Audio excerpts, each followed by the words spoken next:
Now, That's just one book. That's not an omnibus. Omnibus is like 3 in oh, 1. I'm sorry. So how many of those books are there? 4, 5, or 6? Maybe 10? Who knows? It could be up to Okay. 10. I can't remember. Either the way, exact on amount, her but advice. I do know it's more than 4. But I think this is here live on camera. She finds out that I forgot to tell her weeks and weeks and months ago that I already bought. I have it wrapped up in a bag. I haven't got to it. I've got a pile of reading material this high, actually higher than that. I have Vinland Saga Book 1, Oh, which is the nice. thick one, not the Yeah, content yeah. one. Yeah. Well, the Vinland Saga does it different. They have a hardcover. The hardcover. That's like the one I got. they don't have like paperbacks Yeah. or anything, which is like the original like manga style is where it's like this big and it's just a paperback. So I say this to you to tell them I have that the her 2 recommendations and are 1 and 2. worthwhile. Whether you get to her channel, you see her here, follow her recommendations, they're worthwhile. And she knows how to differentiate the reading material for someone older like me, a teenager, somebody in their 30s, et cetera, et cetera. Yeah. So Vinland Saga's already been bought. And then I picked up, but I haven't gotten into it. She did advise me to read, what was the one about the giants? The giant people? Attack on Titans. Attack on Titans. So I didn't know anything about Attack on Titans until That she brought it up. good. And I was like, what? And I was like, but then there's a political aspect to it that I really would enjoy. And I think you would really enjoy yeah, it. halfway through the first Tankemon, it started to come through. So I'm like, okay, I'm going to read this at some point. I haven't picked up the Tankemons. I haven't picked up the omnibuses. I think I had one. I gifted it to you or something. Or yeah, color for ones. me. Yeah, for her. And I'll get them in black and white. Doesn't matter. I enjoy the manga as is. And I usually include like a couple of pages that are in color anyways. Yes. I'm not really a stickler for that. It's really rare when like mangas it's completely colored, yeah. Completely colored. So for you all, you get to see me go through this process, this video and other videos where I just kind of will chime in not only with the comics but adding manga to it because that's sort of been added to my plate of reading material in the last few years. And this has been a big influence. This wonderful lady right here, Otaku. So yeah, you were gonna say something. Hit me. I was just gonna say when it like people that have watched Vinland Saga, there is a cheers. There is a Discord. I didn't even know. So if Shonen a lot of people are saying like, oh, because Vinland Saga season 2 of the anime just came out not too long ago, and people are saying that season 2 of it is like a lot slower. Oh. It's a slower pace. There's not too much action. But that's the thing. Like Vinland Saga is a seinen. Yeah. It is for adult men. I like a story well told. Exactly. And it works. Yeah. For me, I think it was really well done. Yeah. And it's, of course, like in the first season, there's a lot of fighting and things like that.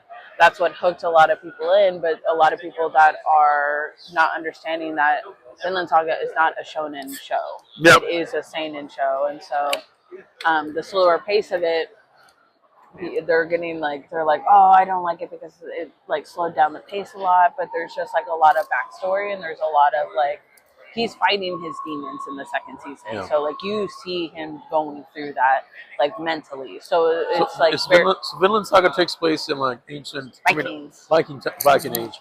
And there's a component that is either horror or magical or both, or it's not sci-fi though. No. Or historical. I wouldn't consider it fantasy. Give us the Otaku CloClo sort of a take on that. I would have to like look it up. Okay. I don't know. I think it was listed under. It was not listed under sci-fi. I think it's listed under fantasy. I think it is listed under fantasy. So it takes place in the Viking age, but it's fantasy. There's not really a lot of magic within the show. It's more. There's no spell casting and all that. Yeah. No. Okay. Not that I remember. No, I don't think so. It's just like I would say it's like there's a lot of people that are like brute strength and like a lot stronger than like your average person. Yeah.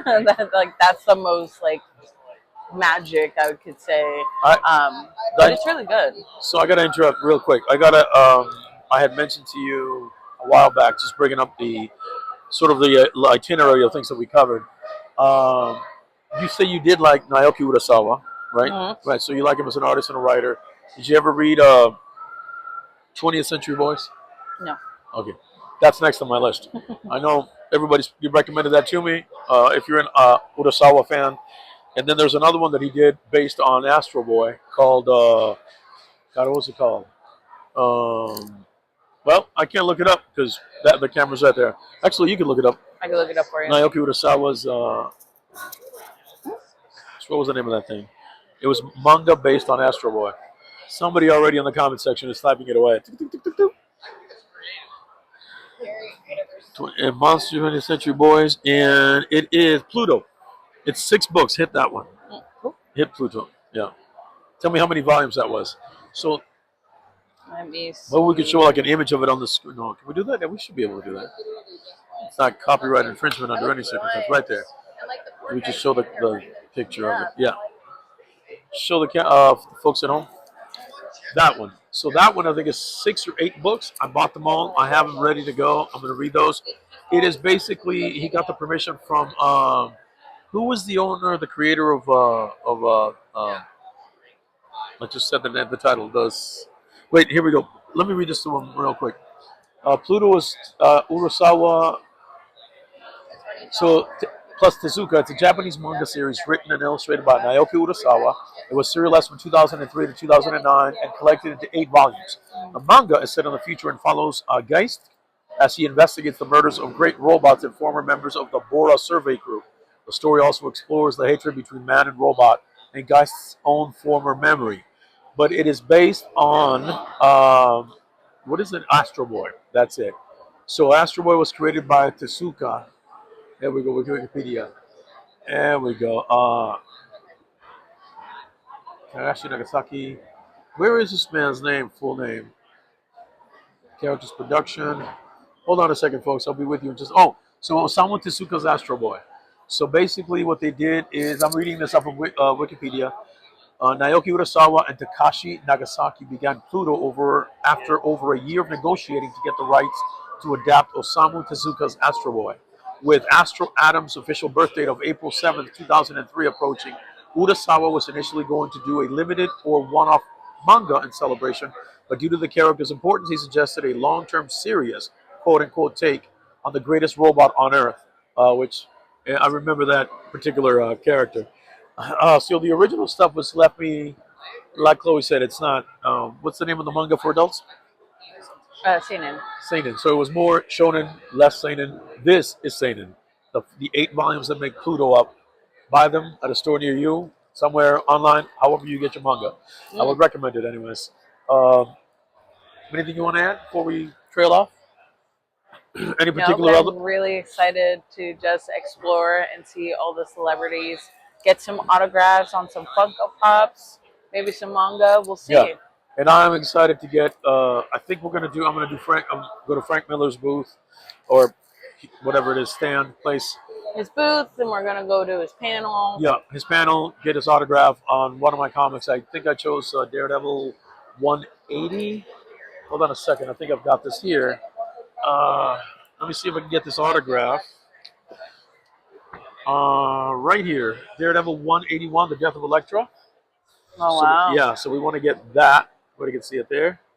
All right, and then we're going to have Steve Lealoa, who is an old acquainted friend of mine. Now, not to drop names, but he's a wonderful gentleman. He happens to live in the city of San Francisco, and he's not far from my bat cave, so to speak. So here's the title of Spider-Woman number 38. This was the second part to the first appearance of Siren, one of the new mutants that joined the X-Men, or she was one of the Brotherhood of Evil Mutants, et cetera, et cetera. But it's in great condition, ready to go, ready to get that signature. And of course, if Steve will allow, I'm also hoping to get a signature on this #1 issue of Star Trek, which I have here. In there. Yeah, there we go. I make sure it focuses. All right, and it's going to be awesome. The first starts, and this came out in March of 1980, I believe. I was like, 11 years old, 10 years old. I wasn't even a thought. She wasn't born yet. Yep. We're cross-generational friends. Anyway, so I had a bunch of open blank boards and bags so I could put some comics in that I might pick up along the way. On that note, what do you have to say to the people, Chloe? You got anything, Otaku, that you want to advertise, mention?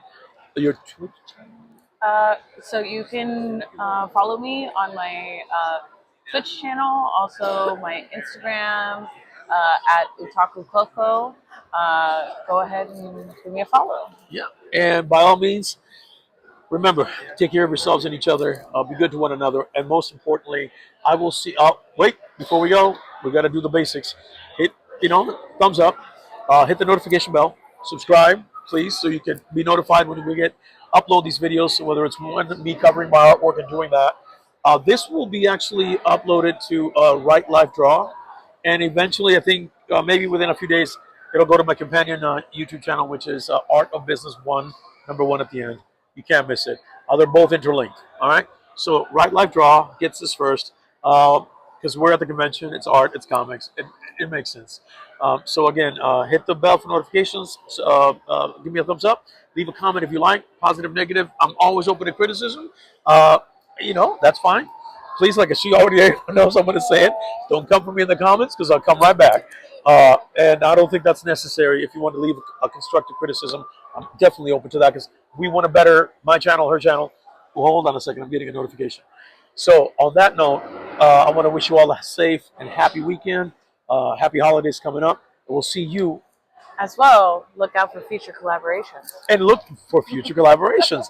And where I actually hopefully will be able to interview somebody that we know about the things that she does and all that she knows when it comes to manga, anime, mostly anime, manga, in that order. I will be fully prepared next time. Yes, okay? And she'll do.